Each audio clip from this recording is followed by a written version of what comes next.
Hi, hello everyone. So, இந்த tutorialல என்ன பார்க்க போறோம்னா ஜாவா பார்த்துட்டு இருக்கோம். ஜாவால ஒரு இம்பார்ட்டன்டான ஃபீச்சர் இது என்னன்னு சொல்லுவாங்கன்னா oops கான்செப்ட்னு சொல்லுவாங்க.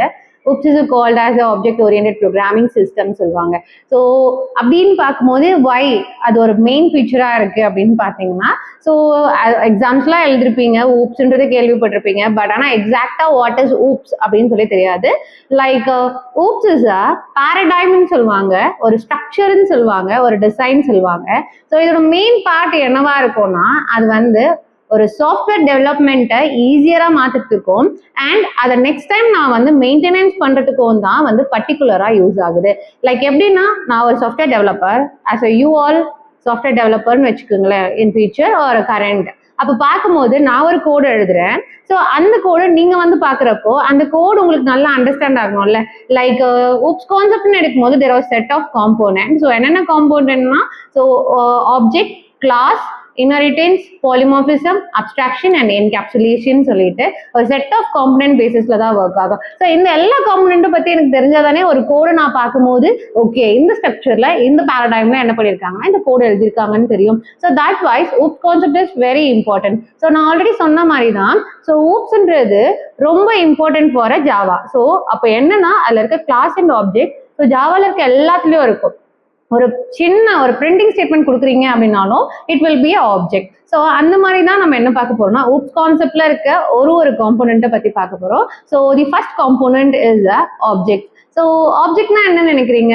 லைக் இன் ரியல் வேர்ல்ட்ல நம்ம என்னெல்லாம் பார்க்குறோமோ ஸோ நம்ம ஒரு பொருள் இப்போ ஒரு ஸ்பீச்னு இருக்கும், ஒரு ஸ்கிரிப்ட்னு இருக்கணும். ஸோ அதை ஒரு பொருள்மயம் படுத்த பொருள் பேசிஸ்ல எழுதுங்க அப்படின்னா there are some concept. So அதே மாதிரி தான் ப்ரோக்ராமிங்ல ஒரு பர்டிகுலர் ஆப்ஜெக்டை எடுங்க, அந்த பர்டிகுலர் ஆப்ஜெக்டை பத்தி ஸோ டேட்டாஸ் கலெக்ட் பண்ணுங்க அப்படின்னு சொன்னா நீங்க என்ன பண்ணுவீங்க? ஃபார் எக்ஸாம்பிள் ஸோ இந்த மார்க்கர் எடுத்துக்கிறேன். ஸோ இந்த marker I think so it is called as a object in English. So இங்க நான் என்ன பண்ணிடுவேன்னா இந்த மார்க்கரை ஒரு ஆப்ஜெக்டா எடுத்துக்கிறேன். ஸோ இந்த ஆப்ஜெக்ட் எனக்கு என்னன்னா ஐ வில் பி ஃபீல், நான் இதை தொடுறேன் and I will be right this. So இல்லை எனக்கு வேண்டாம் அப்படின்னா நான் டேபிள் ஒரு ஓரமா வைக்கிறேன். ஸோ இந்த ப்ராசஸ் எல்லாமே நான் இந்த ஆப்ஜெக்ட்ல பண்ணலாம். ஸோ அப்போ இதுல இருந்து டேட்டா கலெக்ட் பண்ணாங்கன்னா ஐ கலெக்ட். ஸோ என்னன்னு கலெக்ட் பண்ணுவேன்னா it is a marker. First thing இது ஒரு marker and colour of this marker is black and இதோட ஸ்ட்ரக்சர் என்னன்னு பாத்தீங்கன்னா பிளாக் அண்ட் ஒயிட் கம்பைன் ஆயிருக்கு.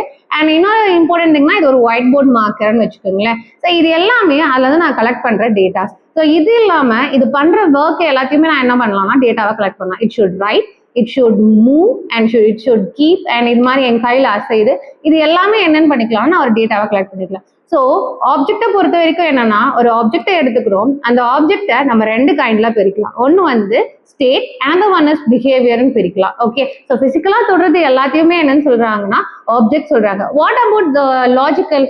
ஸோ பிசிக்கலா பார்த்தா மட்டும் அது ஆப்ஜெக்ட்னு எடுத்துக்க மாட்டோம். ஸோ லாஜிக்கல் அப்படின்னு பார்க்கும்போது ஃபார் எக்ஸாம்பிளுக்கு ஒரு பேங்க் ஸ்டேட்மெண்ட் எடுத்துக்கோங்களேன். அப்போ பேங்க் ஸ்டேட்மெண்ட் எடுக்கும்போது நம்ம டெய்லி பேங்க் ஸ்டேட்மெண்ட் தொட்டுட்டு இருக்குமா? Like marker, chair, pen, table அந்த மாதிரி ஒரு ரியல் வேர்ல்டு என்டிட்டிஸ் மாதிரி ஒரு பேங்க் ஸ்டேட்மெண்ட் தொடுறோமானோ it is a logical. So bank statement சொன்னாலே ஸோ இதை எப்படி வேல்யூவா பிரிப்பீங்க அப்படின்னு பார்த்தீங்கன்னா like state and behaviour concept பேஸ்லேயே வந்தீங்கன்னு வச்சுக்கோங்களேன். ஸ்டேட் அண்ட் பிஹேவியர்னு பார்க்கும்போது ஸ்டேட் என்னன்னா ஸோ நான் கொடுக்குற வேல்யூ லைக் பேங்க் அக்கௌண்ட்டோட யூசர் நேமு அண்ட் அதில் இருக்க அக்கௌண்ட் நம்பர் அண்ட் எவ்வளோ கேஷ் ஆஃப் அமௌண்ட் உள்ள இருக்கு அண்ட் நீங்க எவ்வளோ எடுத்திருக்கீங்க அப்படின்றது எல்லாமே டேட்டாவா வந்துடும். அண்ட் அது இல்லாம ஸோ இதோட மெத்தட் அப்படின்னு பார்க்கும்போது பிஹேவியர்னு பார்க்கும்போது தி வித்ட்ரா, டெபாசிட் அண்ட் செக் புக்கை டிஸ்பியூட் பண்றது அண்ட் அக்கௌண்ட்ல எவ்வளோ இருக்குன்னு செக் பண்றது இது எல்லாமே என்னன்னு வந்துரும்னா ஸோ மெத்தட்ல வந்துடும் அண்ட் பிஹேவியர்ல வந்துடும். ஸோ ஒரு ஆப்ஜெக்ட்னு எடுத்துக்கிங்கன்னா there are two kind of part. So ஒன்று டான்ஜிபிள், அனதர் ஒன் இஸ் இன்டான்ஜிபிள்னு சொல்லுவாங்க. ஸோ பிசிக்கல் அண்ட் லாஜிக்கல்னு சொல்லுவாங்க. ஸோ பிசிக்கல் எக்ஸாம்பிள் தான் நான் என்ன எடுத்திருக்கேன்னா இந்த மார்க்கர் எடுத்திருக்கேன். இதுவே லாஜிக்கலுக்கு நான் பேங்க் ஸ்டேட்மெண்ட் எடுத்தேன். ஸோ இப்படியே பார்க்கும்போது ஆப்ஜெக்ட்ஸ் பார்க்கும்போது it is called as real world entities, run time entities and it is at a state and behaviour. And அது இல்லாம பார்க்கும்போது ஒரு ஆப்ஜெக்ட் தான் ஒரு கிளாஸோட ரிசல்ட்னு சொல்றாங்க. The object is instant of a class அப்படின்னு சொல்றாங்க. அப்போ கிளாஸ்னா என்னன்னு தெரிஞ்சுக்கணும்ல. Will be carry that topic to another tutorial and thank you.